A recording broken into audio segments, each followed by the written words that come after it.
go.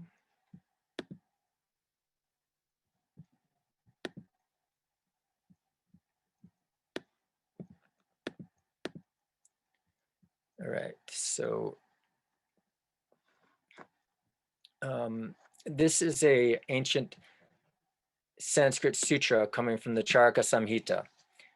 Ayurveda comes from sutras that used to be passed on orally in the form of poetry and eventually were written down. So some of the poetry is, I mean, some of the sutras are a little bit like poetry and some of them are very straightforward. So in this one, I'm going to try to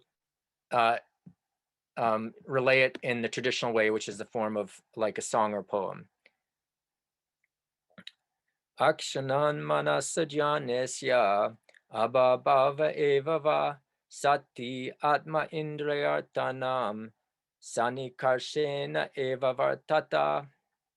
And the popular meaning of this Sanskrit sutra from the Charaka Samhita is mind is defined as the entity which even on contact with self, sense organs and sense objects, is responsible for production or otherwise knowledge by its attending or non-attending respectively.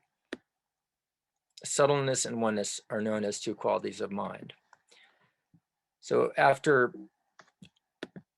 thinking about this sutra a bit and trying to distill its essence, I came up with this popular idea, in also in yoga philosophy, that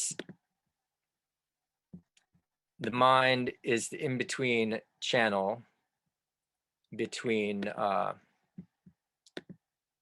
the higher self, Purusha, and the external expression through the sense organs, they call the Gyan Indriya, and the objects of the sense organs, which are the tanmatras. So mind can move internally to the higher self or express itself externally through the sense organs. And that's the popular function of the mind, the idea.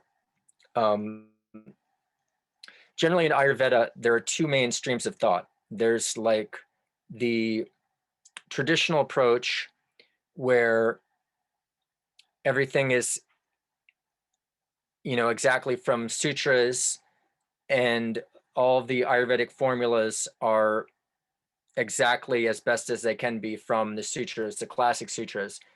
And it seems a little bit dogmatic, but it is a time-tested and proven, working system. So they stick to that. The second stream or stream of thought or school of Ayurveda is more of a modern approach, which is more sort of popular in the West, or is even birthed in the West, where we utilize the concepts of Ayurveda to understand the herbs or the environment around us. We use it as a lens to understand,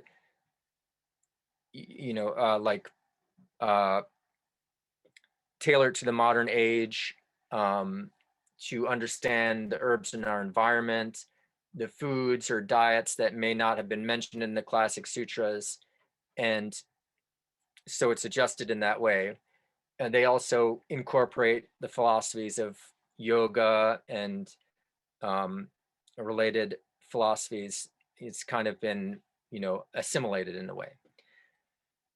So there's also an idea relating to the mind, which is called the srotas, the channels. And one of these is the manavaha srotas. There's also, in the system of the srotas, they have what they call the dhatus, which is kind of the progression of the food as it goes into our deeper and deeper tissues. And there's also the elimination system, excretory system, and then there's the channel of the mind. So in the Manavaha Srotas, the function of the mind is thinking, feeling, inquiring, deciding, discrimination, desire, and communication. the root of the mind. Classically, it's seen as the heart, which is very interesting that here it also says brain, but some people only have the heart as the root of the mind. It's an interesting idea that the mind would be rooted in the heart. There's also a similar idea in Chinese medicine. It relates, in a way, it relates to the chakra system, because the chakras are nerve plexus, bundles of nerve plexuses and plexi and glands that go up and down the spine, which are nothing more than subcenters of the mind. Even in modern alternative medicine, there's the idea of the gut brain. You know, there's actual neuroreceptors in our gut. So that's sort of a modern idea of our chakras. So they also have the root as the cardiac plexus, the brain, and the nadi and chakra system is probably more of a modern interpretation where, like I said, the yoga philosophies and tantra philosophies are assimilated into that. The marga is the path of the manava srutas, which is the entire body.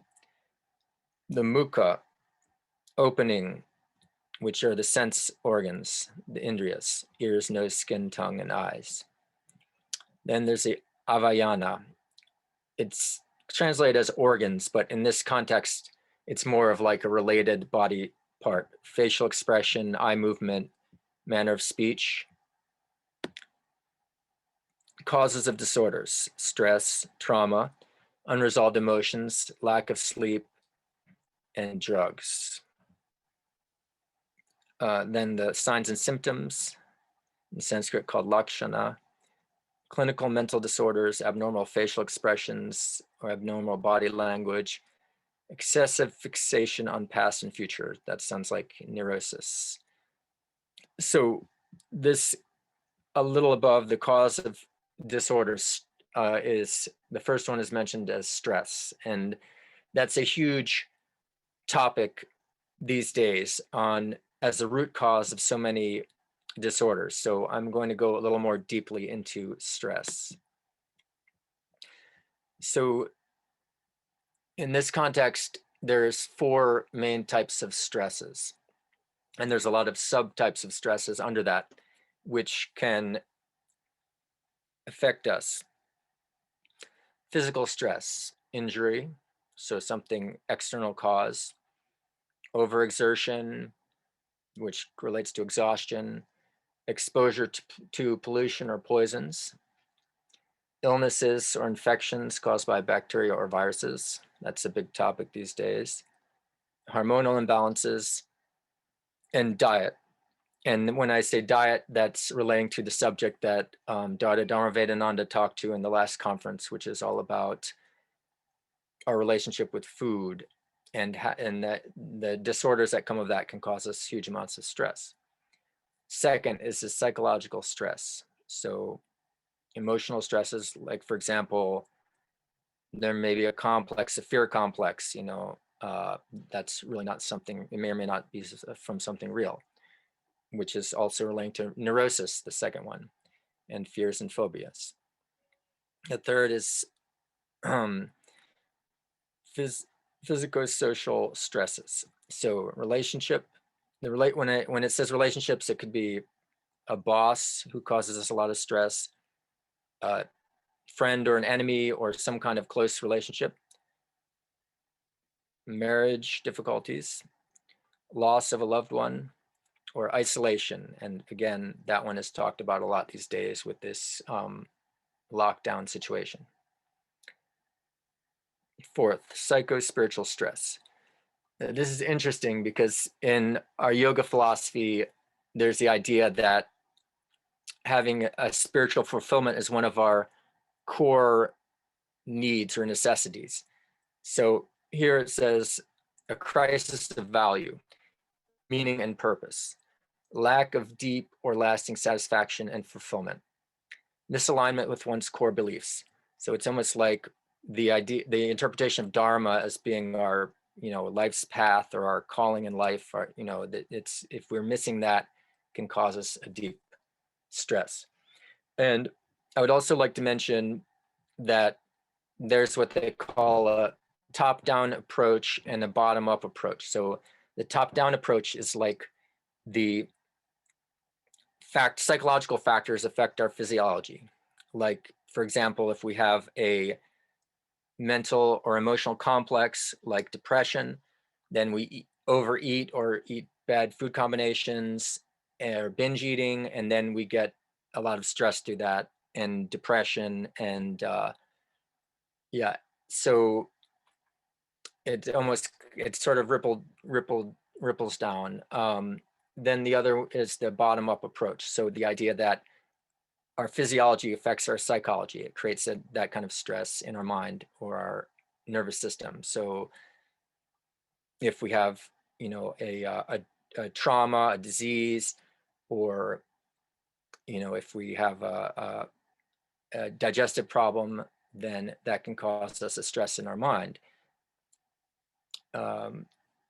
The question of which comes first, it's kind of like asking, which came first, the chicken or the egg. Both of them are very interdependent, and they create feedback cycles that perpetuate each other. One could say that there's this samskara, which is a action and reaction in seed form that manifests different parts in our life that could be the root cause. But samskara can manifest as something outside of ourselves, like a situation, or something inside of ourselves. In a way, everything that we experience comes back to that. Also in Ayurveda, there are some key concepts, which is like dosha. So dosha means our constitution, our temperament. And there are two aspects of dosha. One is prakriti and one is vikruti. So the prakriti is our temperament that we're born with, and the vikruti is the hold on 1 second. Vikruti is the situation that we're in now. So we might, acquire some illness or some imbalance, and that's the vikruti. So I'm going to go more into that, but for now, I'm just going to mention that relating to stress and relating to the mind, in general, people with the Vata constitution, these are Ayurvedic Sanskrit terminologies. Vata means like a person that has excess space and air. So they're usually thin and very subtle. These people have a tendency towards fears and phobias in general. And people with a Pitta constitution, Pitta is fire. So these people are very fiery and have a huge zest and zeal and courageousness, but their psychology tends towards anger and irritability. And Kapha means earth and water. So these people have a very heavy constitution, dense. They tend towards obesity and sluggishness, and psychologically they have a tendency towards depression and self-loathing negatively. Of course, in the positive light, Vata people are very creative and spiritual in general. Pitta are very courageous and have a strong zeal for life and very intelligent. They have a super sharp intellect. And Kapha is very jolly and sweet and fun, just very, they have a very like maternal kind of feeling. So like I said, if I have time at the end, I'll go back more into that more. Treatments, according to Ayurveda, for stress and mental and emotional problems. So the main idea is to restore sattva, which is a sentient principle in one's life.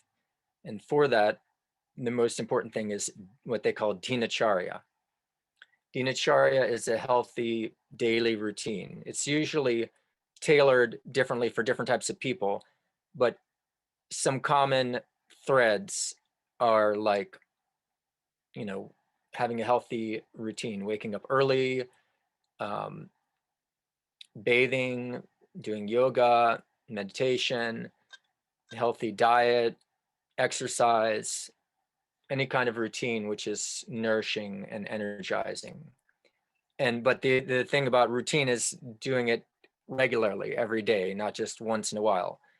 And this is it's the most important thing in Ayurveda, and it's also the most difficult thing, because it's easy just to go to a physician or a healthcare practitioner and getting some herbs or some pills or some remedies and not doing anything to change. But the crux of the matter is doing lifestyle changes, having a good routine, having a good lifestyle, or else the imbalances will still be perpetuated. It's like Ayurveda is not against modern medicine, but the whole notion that one is going to wait until a disease manifests and then simply get it cut out, or take drugs or medicine simply to treat that manifestation, that fruit of the tree, and not treat the underlying cause or the underlying disorder. The idea in Ayurveda is that that underlying disorder will simply go to a different part of the body and cause a different health disorder if it's not treated. So the idea is like, it's like a tree, and the fruit and the seeds are the health problem, all the way over here. And if you just cut that out, you're not treating the roots of the problem. And like I said, the imbalances will go somewhere else and cause a different disorder. It often goes to the point of stress in the body. So if there's um, what they call the kavagunya, defective space in Sanskrit. So if there's an injury, a trauma, a stress, then the toxins will go there and cause a health problem. So, in Ayurveda, like I said, they're not against modern medicine or Western medicine, but they would say also have these lifestyle changes which create a deeper lasting change, as well as treat the symptom, the manifestation of this disorder. You can't neglect either one. So this dinacharya, this daily routine, is the thing to treat the underlying disorders, having good choices in life, having good lifestyle, positive, healthy lifestyle. The third thing for treating the mind, the nervous system, is the idea of shukra. Shukra is kind of the essence of all of the bodily tissues in the body. Kind of like, there's an even more distilled essence called ojas, but shukra is very distilled already. It's kind of like they describe it like this in Ayurveda. You take, milk, and then you make yogurt from it, curd, and then they churn the curd, they get butter, then they cook the butter down and they get the pure oil, which is the ghee. And that ghee is like the shukra in the body, which they say nourishes the nervous system, the chakras, the brain, memory, intellect, and it's also the reproductive fluid. So the idea is not to be completely celibate, but definitely don't waste excess reproductive fluid, because that shukra is the vital essence. And also, if a lot of it's wasted, you lose a zeal for life. You're like dull, and also more prone to those doshic stresses that I was mentioning, like fears, phobias, angers, irritability, depression, etc. So the third one is a spiritual outlook. And this is like the idea, it's just a frame to see the universe. So, we're always going to have stresses, we're always going to have difficulties, but to see it as an asset to us, as kind of like stepping stones, as something that we can learn through or from, something that can increase our growth. It's like what they call as shadow work in the kind of like more modern alternative medicine, or way of thinking. It's a way of seeing the complexes in ourself and the reactions we have and the stresses as an opportunity for growth. So fourth one is herbal remedies. Massage. In Ayurveda, they recommend different types of oil massage. Also dry massage after asanas, great. Or going to a massage therapist, great. And aromatherapy. So like just like everything in Ayurveda, each aromatherapy is tailored to the individual, but some really nice ones are like sandalwood, if you can get pure quality, good quality. Sandalwood, jadamanzi is related to valerian, it calms the nerves. Rose, lotus, and pretty much all of the essential oils have some kind of medicinal effect. Just the ones that are more warming, we give to people that need, those qualities, and ones that are cooling, give to people that need those qualities. I'll talk a little bit more about that at the end if I have time. The last thing, I'm going to go a little bit more into herbal remedies. And I just want to say that, like, I've always loved herbs. I've always been into herbs. Some people are not interested in them at all. They say, what do you need herbs for? Just to have a good diet, get exercise. Some people are really into them. But I just wanted to mention that the idea in Ayurveda is that food is medicine and medicine is food and herbs are food. So human beings have been using herbs since time immemorial. Since the dawn of humanity, we've been using herbs. Even animals use herbs. I was just walking my dog and he ate grass, and that's what they do. All the animals, they eat bitter herbs because they know that it heals their stomach and heals their body. And it's in every culture around the world, with no exception, they utilize herbs in their environment as part of their diet. So some examples of that you might even be eating already is like bitter gourd or bitter melon. It's Asian, staple. That's an herbal medicine. Lemon is an herbal medicine. Actually, in Ayurveda, every substance they see as some type of herbal concoction that has an effect on us this way or that way. But in general, things that are pungent, astringent, or bitter is what we classify as herbs. They're often some kind of bitter green leaf like neem or pungent green leaf. I had an Indian meal last night, and the cook put this curry leaf in it called mita neem, and that's a medicinal herb as well as a food.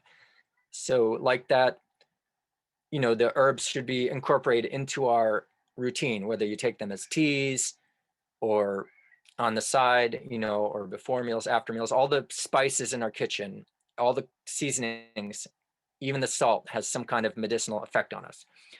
So Ayurveda is a preventative medicine, so we like to take some herbs to keep us healthy. And in the more modern interpretation of Ayurveda, one would use the herbs in our environment and see them through the lens of Ayurveda. Some of them are cooling, some are heating, some are heavy, some are light. But in general, if you open your door, if you live in the countryside, you open your door and you step out, there might be 5, 10, 15, or 20 different plants. And most of them, well, actually all of them have some kind of herbal effect. And, if they're edible, then they have some kind of beneficial effect on us. And I would recommend learning about that and taking them in moderation, not in excess, of course, because everything has some kind of effect. But our body has a wisdom and an intelligence. And if you take too much of an herb that's not good for you, you usually just throw up or you have loose motions or something. Turmeric is a really good one. Actually, turmeric and ginger are very common, very powerful herbs that we put in our food. Nobody says, oh, don't take those because they, herbs should be recommended by a physician and they may have side effects. And it's true. Just like any other herb, those two things, turmeric and ginger, can have side effects if you take too much, but they're foods, they're spices. We put them in our food. And turmeric is actually both of them are very powerful. They've been shown to be anti-inflammatory. And they're all doing studies with turmeric relating to Alzheimer's and Parkinson's disease. So there's a category of herbs in Ayurveda called Medhya Rasayana, which means plants specifically for improving memory, the mind, and the brain. And I'm going to talk about a few popular ones. And if you live in a tropical climate, some of these might even be growing in your yard or around your house, or subtropical. The first one is Mandukaparni, Centella asiatica, commonly known as gotu kola. This one is mentioned a few times in the Yoga Chikitsa book by P.R. Sarkar Baba. It is used as a cognitive enhancer and has been shown in studies to promote brain growth and is a neuroprotective. It's also very commonly used in Chinese medicine, and it's even taken as a food in Asian cultures. I've seen, gotu kola drinks in like cans sold in the Asian market. That's a good example of food as medicine. The next, actually, Manduparni gotu kola is also known as Brahmi, but there's another kind of Brahmi called Jal Brahmi, which is this water plant, Bacopa miniora. Well-known nootropic plant. Nootropic means it also is good for the neurons and the brain. Reported for its sedative action, cognitive enhancer, hepatoprotective, that means it's good for the liver, memory enhancer, and antioxidant actions. By the way, all of these herbs can be purchased online and can be easily made into teas and taken on a daily basis. A couple good companies are Banyan Botanicals and Organic India, which have, organic products. I also know the founders of both of those companies, and I trust their sources. Jadamanzi or Jadamamzi. The Sanskrit name for this means something like, old sadhu's dreadlocks, because if you see the plant, it's kind of a hairy, gangly looking thing. It's related to valerian, so it has a little bit of a calming, sedative effect, good for sleeping, and it's very earthy. It smells like mustiness or earth, proven to improve learning and memory in mice. Guduchi is the next one. Some people call this herb guruchi because it's like a guru, it's so good. And actually, P.R. Sarkar Baba also recommends this herb a few times in his book, Yoga Chikitsa. It's called Galancha in that book. Has been claimed to possess learning and memory enhancing, antioxidant, and anti-stress activity. Next one is Shankapushpi. By the way, these herbs also have other effects that are beneficial, but I'm mainly focusing on the effects for the mind. Shankapushpi has been shown to have neuroprotective and intellect promoting activity, implicated to free radical scavenging and antioxidant properties. Next one is licorice, Yasti Madhu. These last two, Vacha, which is calamus, and licorice, definitely don't want to take too much of these herbs, because if you do, it can cause you to throw up or something. But small amount, few pinches per day, or quarter teaspoon a couple times a day of these is fine. Often in Chinese medicine remedies, they put licorice in as a flavor enhancer and for its beneficial health properties. It has antioxidant properties, is an efficient brain tonic, significantly improved learning and memory in dementia. And Vacha, this herb grows where I live, and I've taken it a lot. It's a very pungent, bitter rhizome, and it's highly sacred to the Native Americans. It's good to increase the speech. In fact, I've heard that people who do singing or public speaking, they take it, they chew on it. Vacha actually means speech in Sanskrit. It's used in diseases of the central nervous system, clearing speech problems in children, and useful in schizophrenic psychosis, among other things.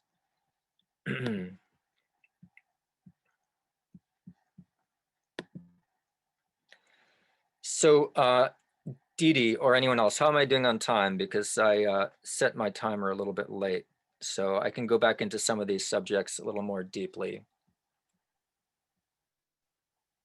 Yes, sure, please. You still have How much? time. Do you know much? I have roughly 15 minutes. 15 minutes. Okay. All right. Um, so,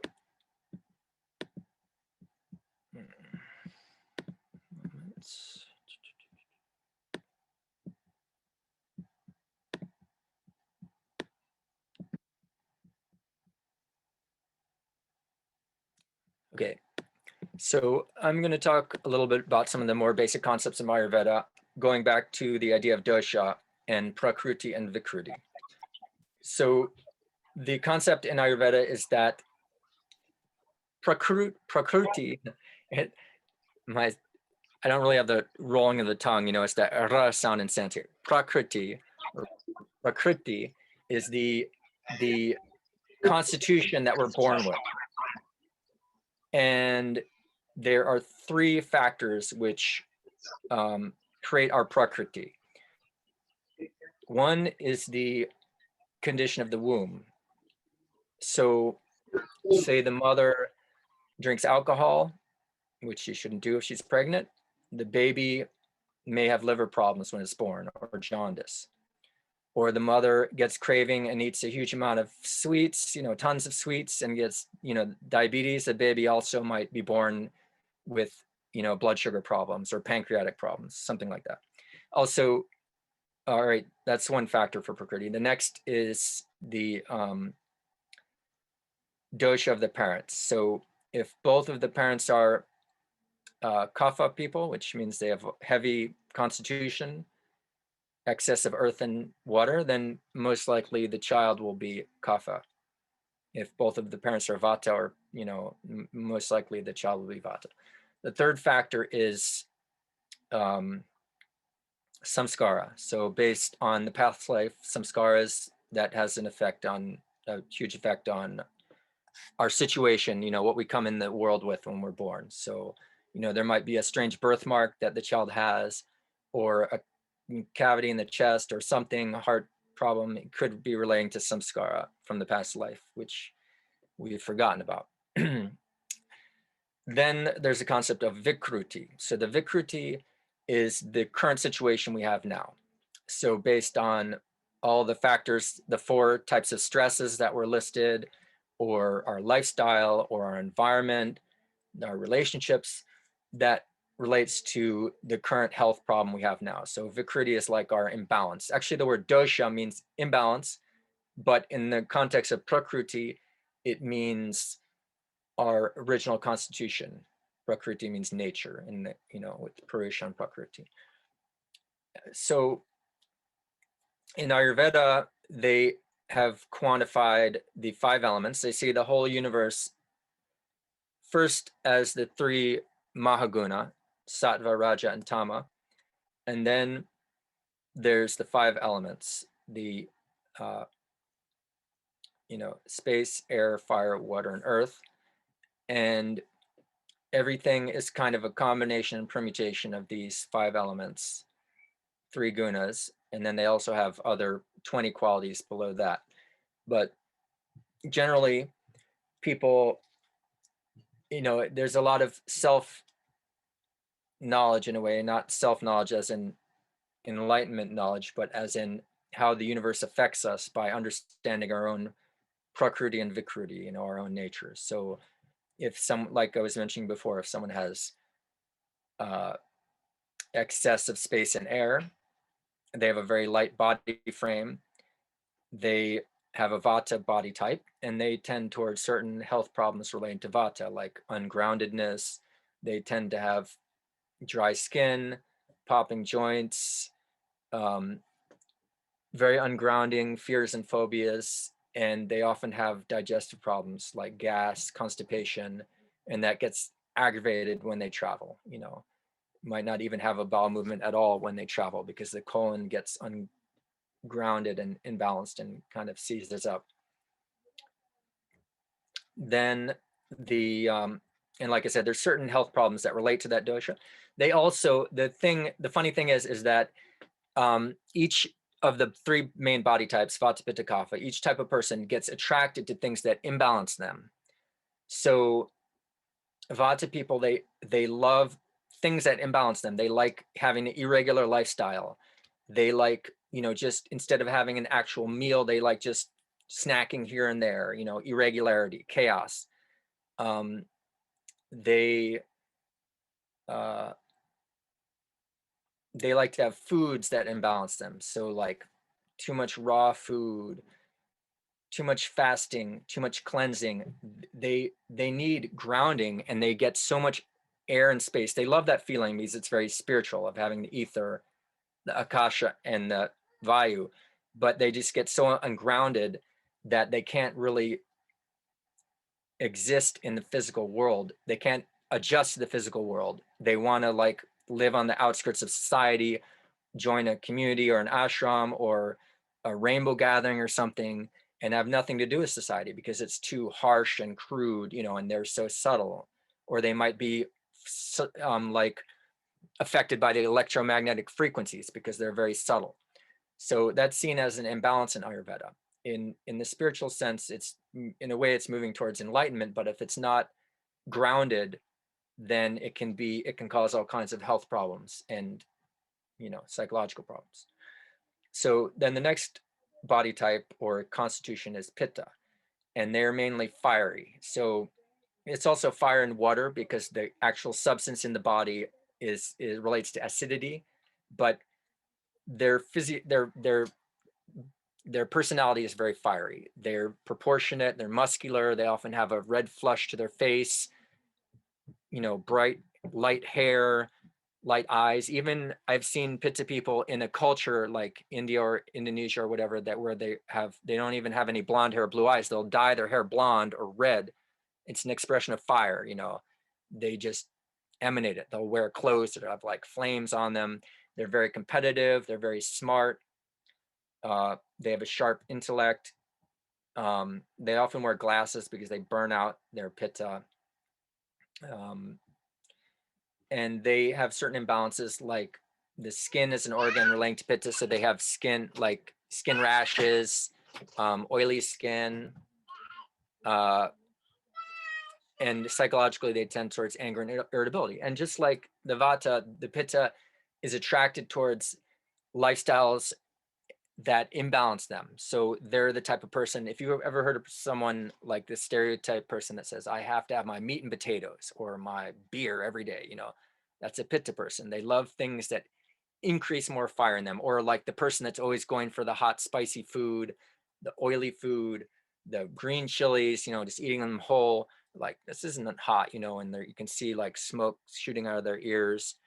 And they have so much acidity from this, they get, and so much irritability. The liver is very, it houses anger, and it's very, in a way, weak because they love eating this, fermented food, sour foods. And nothing wrong with these things in moderation, but they always overdo it, have to have it all the time. And spicy, oily things, and that increases the Pitta, the fire, and they get imbalanced.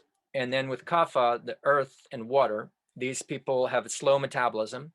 They tend towards obesity. They love to eat. If you ever heard a person saying, I just want to eat and sleep all the time, that's Kapha person. That's earth and water. They love having like the big, huge, mega, super slurpy drink full of ice, and they're chewing on, drinking it all the time. And that cold liquid slows down their metabolism, and they have sluggish digestion. They shouldn't eat much at all, but they just want to eat all the time. They're like emotional eating, and they get depressed. They can't lose weight. It's a downward spiral, and that's kapha. And they tend towards depression. And they can, if that goes unchecked over many, many years, they can manifest cancers, tumors, um, diabetes, all kinds of things relating to that. Where pitta is like inflammation, so it's like ulcers, skin, blood disorders. Kapha is relating to excess. Um, and in Ayurveda, we treat with opposite qualities. So the Vata people, they need grounding, heavy foods, warmth, nourishing, routines that are grounding, routine in general, because they like imbalance, they like, chaos. Pitta, they need things that are cooling and calming, like sandalwood, rose water, plain, not intense food, walks in the moonlight, wearing pearls. There's a lot of very romantic poetry in Ayurveda about balancing Pitta, cool caves dripping with water and wearing pearl necklaces, walking by the beach in the moonlight, sipping milk with sandalwood and sandalwood paste and rose petals, and, very calming and cooling, wearing white. Kapha, we treat with opposites. So they need some discipline. They need some harshness. They need some, like get up and go, like a little whip under them. So like they should wake up early. They should eat, skip breakfast, or just drink hot tea, ginger tea, spicy things, motivation. It's like they need a taskmaster telling them to do push-ups and get exercise and do fasting and, be active and, take stimulants to like shake loose all that tamasic heavy energy, herbs that are cleansing, bitter, astringent. So that's the general basic idea of treating constitutions in Ayurveda. Didi, how are we doing on time?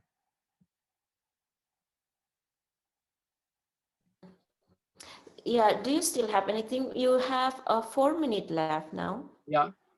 Mm-hmm. Okay, so there's another idea of the six tastes in Ayurveda.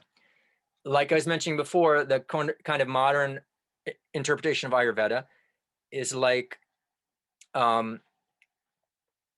understanding how the modern world fits into the context of Ayurveda.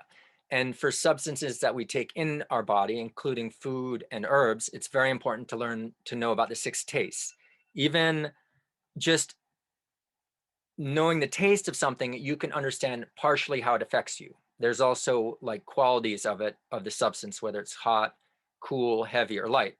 But they see that bitter taste is a combination of space and air, akash and vayu. So things that are bitter have a very kind of cleansing and uplifting, subtle effect. Like, if you just chew on a leaf of neem, then you feel all of a sudden an expansion, a cleansing, a coldness. It's very cold because space and air is cooling, cleansing. Then astringent is made of earth and air, so that's also cooling. Most herbs, medicines that we have, if you even chew on an over-the-counter medicine, it's extremely astringent or bitter also. It's a very cleansing and healing taste. It constricts the tissues. It's drying. So things that are astringent are like anything that gives you that taste, like your mouth is cleaning, like turning inside out. You keep wanting to do this, like pomegranate rind, which is very medicinal actually, persimmon, banana peel, things that give that feeling that's astringent. Actually, beans and pulses are astringent. And they may not taste it right away, but if you spill a bit of dal or beans on the table, it dries out within a minute. And so those pulses and beans also have a drying effect on our body. It takes a lot of liquid to digest them. So that those things are very good for kapha people, and vata should take very much in moderation. Actually, mung beans are more tridoshic. They're more, have a sweeter effect, not as astringent and drying. Then, so bitter, astringent, pungent. Pungent is made out of fire and air. So that's also a bit ungrounding, but some pungent is okay for vata in moderation. Very good for kapha because they need that uplifting energy and that heating quality, but not so good for pitta. So things that are pungent are like hot pepper, black pepper, chili pepper, cayenne, green chili, onions, garlic, hing, very pungent. So they have a medicinal effect, but too much is ungrounding. And should be taken in moderation, or a lot of people don't even take onions and garlic because they have a tamasic effect on the mind. And the other ones are rajasic, which is mutative. Then, so salty and sour are a bit similar, both all pungent, salty, and sour are heating, and astringent, bitter, and sweet are cooling. So sour is water and fire, so it's heating and it's digestive, and also and has some minerals that are good for you. And also sour is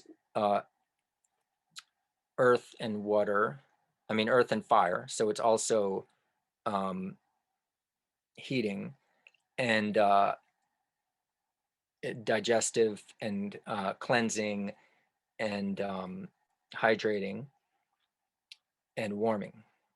Last, let's see, so that's bitter, astringent, pungent. So less is sweet. So sweet is made of earth and water. It's very grounding, very good for vata and for pitta because it's cooling. Not so good for kapha. So there, things that are sweet are like, I'm not just talking about sugar, but like naturally sweet, like rice is sweet, starches because it has glucose, wheat, oats, they're very grounding and heavy. There's certain herbs that have a sweet quality like licorice, ashwagandha, which is, a popular herb these days, shatavari, which is an asparagus root, wild yam, yastimadu, wild yam is Ipomea digitata, has a very grounding, sweet effect, and also milk, coconut, all cooling, heavy, grounding oils. So that's a little bit of the idea of the 6 tastes, and those all have various effects on our body. And then, of course, each substance we take is also heavy, light, etc. Yes?